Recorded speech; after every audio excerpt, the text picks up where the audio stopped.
Yo, what is up, YouTube? So RTO is back in full swing. Here at Amazon, they've mandated 3 days RTO minimum. They've also sent out an email to those who are not adhering to these requirements and said, hey, you guys are not meeting the expectations. You need to start coming in 3 days a week. So they are measuring badges. And I think certain teams are making it a hard requirement and even threatening employees of voluntary resignation if you are not complying.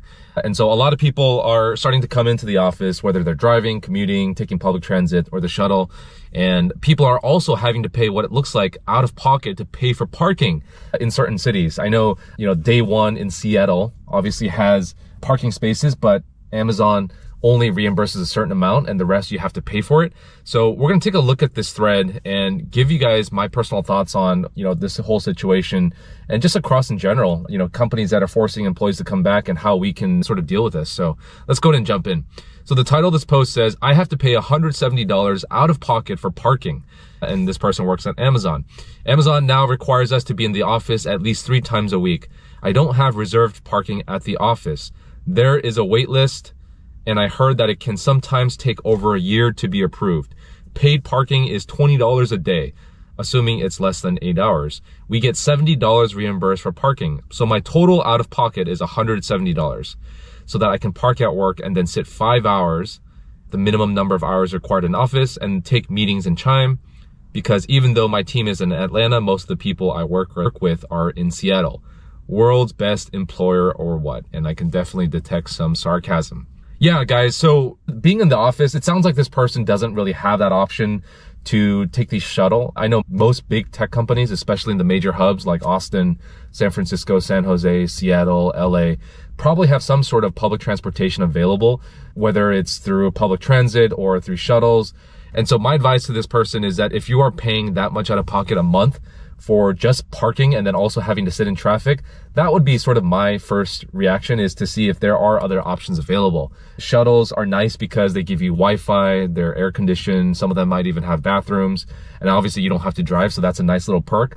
But you also have to live in an area or live nearby a shuttle stop to even make this benefit worthwhile. There's also public transit. I don't know the Seattle metropolitan area that well, but I do know that they have trains and other transit options that are available. So I would definitely do the research and see if there's something nearby where you can maybe just bike or just drive there and then take public transit and then hop off at the nearest stop to commute to work.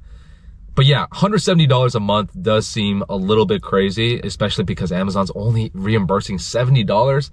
And here's the thing. When you work in a big city like San Francisco, like Seattle, like LA, there's always going to be, parking is going to be a premium. I know in San Francisco, parking can be anywhere from like $40 to like $60, maybe even more, depending on the location and the area. And most employers don't have their dedicated building, or they own the building outright where they can actually give you free parking. It's just not something that most employers offer these days. I remember when I was interviewing with, I think, Salesforce, Bain & Company, and a couple others in the city, they mentioned that if you are coming to interview, we can reimburse you or we can help sort of validate your parking ticket, but employees don't have that option.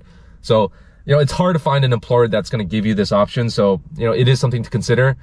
The other perspective that I have is before the pandemic, 3 or 4 years ago, before the whole world went to shit, people were commuting into office. Now, parking may not have been this expensive because of inflation and other reasons, but, that was sort of the reality of the situation. And so now we're just sort of reverting back to the mean or to baseline.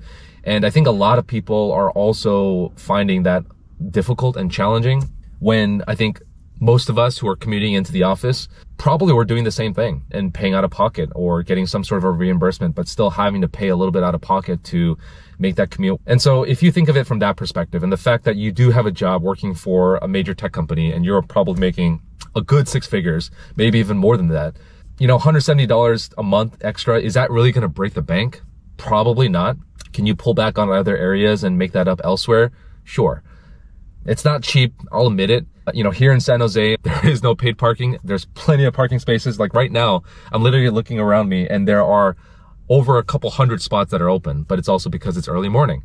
But there's always going to be parking when I come here, regardless of what time of the day. And so, it is one of those things. Is parking going to really cause you to leave the company or find a different job in a different location so you don't have to deal with this? I mean, I guess so, but is that really going to be worth it? If you enjoy your job, if you're making a good salary and you can make cuts elsewhere, then just pay for it. Or if you can't deal with it, then it might be time to go find a new job. You know, it is what it is. And, you know, people are having to deal with it in different ways. So, you know, find out the option that works best for you. Anyways, guys, that's all I have for this topic. Let me know in the comments down below what type of advice you would give to this OP. Are there any other options that they can consider, or are they kind of just stuck and have to eat the cost? Like this video, and we'll catch you guys in the next one. Later.